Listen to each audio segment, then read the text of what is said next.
Assalamualaikum saudara soleha, apa kabar hari ini? Mudah-mudahan tetap sehat ya. Nah saudara soleha, meskipun kita belajar di rumah tapi tetap harus semangat. Apa yang harus kalian kerjakan, maka harus dikerjakan dengan penuh tanggung jawab dan senang hati. Nah untuk kali ini kita akan belajar tema 4, subtema 2, pembelajaran 1 dan 2. Saudara soleha, ketika Ustazah sedang menjelaskan, boleh ikut membaca dan kita simak baik-baik ya penjelasan dari Ustazah. Nah saudara soleha, sekarang kita belajar tema 4, subtema 2, pembelajaran 1. Nah belajarnya kita tentang bahasa Indonesia dulu ya. Materinya tentang menemukan kalimat saran dalam teks. Kalimat saran adalah kalimat yang berisi pendapat untuk menyelesaikan suatu permasalahan yang terjadi. Kita dapat menemukan kalimat saran dalam sebuah teks tentang hak dan kewajiban di sekolah. Kalimat saran biasanya mengandung kata seharusnya, hendaknya, dan sebaiknya. Untuk menemukan kalimat yang berisi saran, kita harus membaca terlebih dahulu seluruh bagian teks dengan sesama. Nah, di sini ada bacalah teks berikut dengan cermat. Setelah itu kerjakan soalnya. Di sini nanti saudara soleha boleh membaca. Nanti akan ada tugasnya. Saudara soleha silakan dibuka halaman selanjutnya. Nah, di sini ada tuliskan kalimat saran berdasarkan teks tersebut. Ini tuliskan pada kolom berikut atau saudara soleha mengisinya di buku tulis agar lebih rapi tulisannya. Nah, itu untuk penjelasan bahasa Indonesia. Selanjutnya kita akan belajar penjelasan yang matematika, itu mengenai menentukan dua bilangan yang selisihnya diketahui. Kemarin sudah Ustazah jelaskan yang penjumlahannya, menentukan dua bilangan yang penjumlahan, yang sekarang menentukan dua bilangan yang selisih. Selisih itu apa? Selisih itu adalah pengurangan. Sebelumnya kita sudah mengetahui bagaimana cara menentukan dua bilangan yang jumlahnya diketahui. Sekarang bagaimana cara menentukan dua bilangan yang selisihnya telah diketahui? Ingatlah, pengurangan merupakan lawan dari operasi penjumlahan. Kita dapat menentukan dengan langkah-langkah berikut. Yang pertama, untuk mendapatkan bilangan pertama, tentukan sebuah bilangan yang lebih besar dari bilangan yang diketahui. Kemudian, untuk mendapatkan bilangan kedua, kurangi bilangan pertama dengan bilangan yang diketahui. Nah, contohnya Ustazah akan berikan contohnya. Contoh yang pertama, untuk menentukan dua bilangan yang selisihnya diketahui adalah misalkan A dikurangi B sama dengan 350. Tentukan nilai A dan B. Nah, maka kita harus mencari dua buah bilangan yang jika dikurangi itu hasilnya 350. Caranya, kita tentukan dulu nilai A-nya. Nilai A-nya ini harus lebih besar dari nilai yang diketahuinya ini. Misalkan kita ingin nilai A-nya itu 400. Kurangi B sama dengan 350. Nah, karena kita ingin mencari nilai B, maka kita tulis B sama dengan, untuk mencari nilai B-nya, yang tadi nilai yang sudah kita misalkan 400 ini, kita kurangi dengan 350. Ya, jadi B-nya sama dengan 400 dikurangi 350 itu adalah 50. Nah, maka kita sudah mengetahui B-nya 50, A-nya 400. Coba kita kurangi 400 ini dikurangi 50, hasilnya apakah 350? Apakah betul? Kita coba ya. 400 dikurangi yang B-nya 50 sama dengan, ternyata betul, jawabannya 350.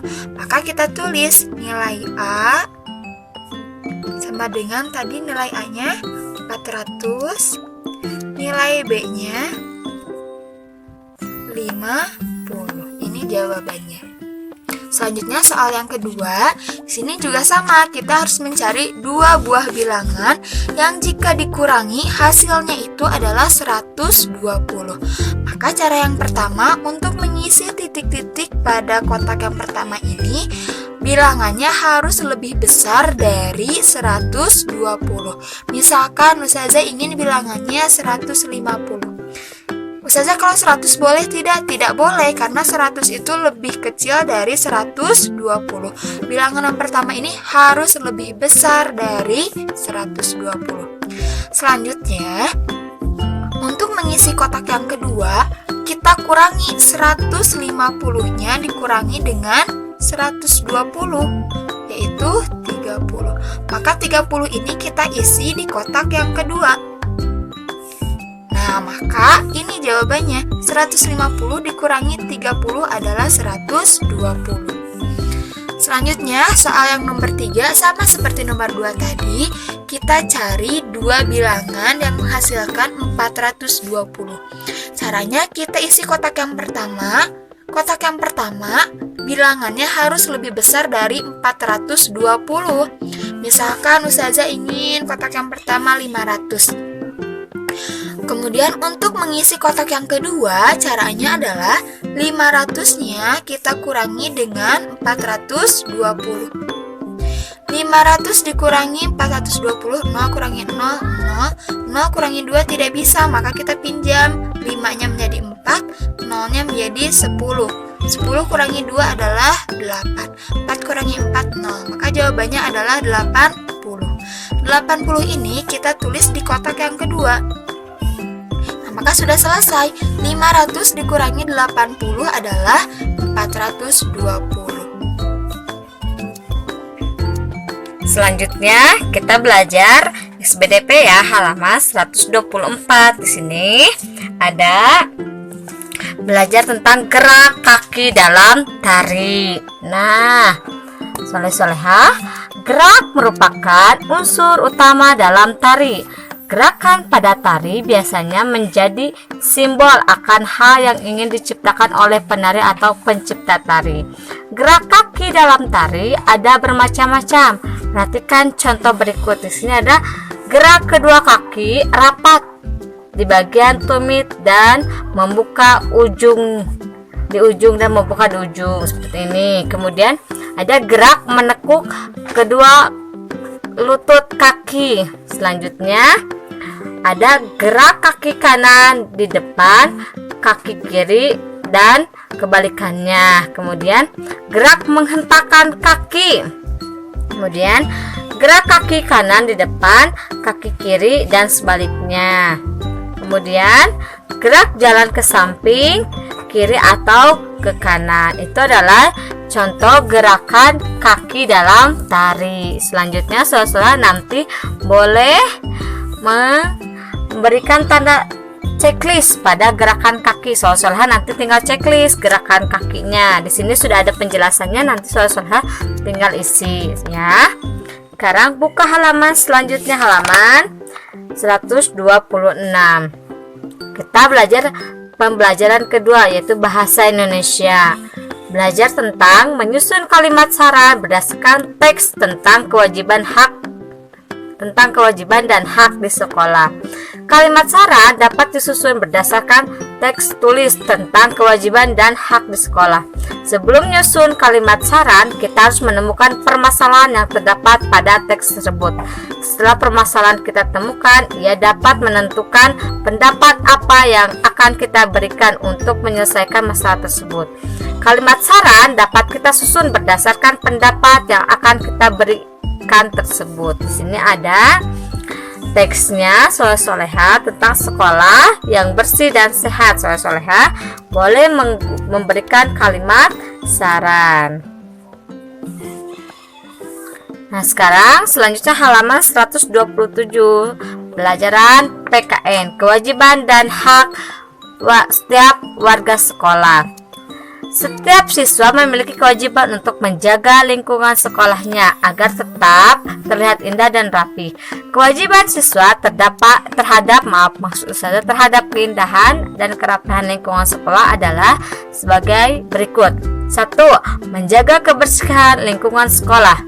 2. Menjaga dan memelihara fasilitas sekolah seperti perpustakaan, atau tanaman-tanaman, itu adalah fasilitas sekolah. WC juga termasuk fasilitas sekolah, bangku, papan tulis, itu adalah fasilitas sekolah. Kita wajib menjaganya sebagai warga sekolah. Warga sekolah itu siapa aja? Siswa, guru, kepala sekolah, OB, satpam, itu termasuk warga sekolah.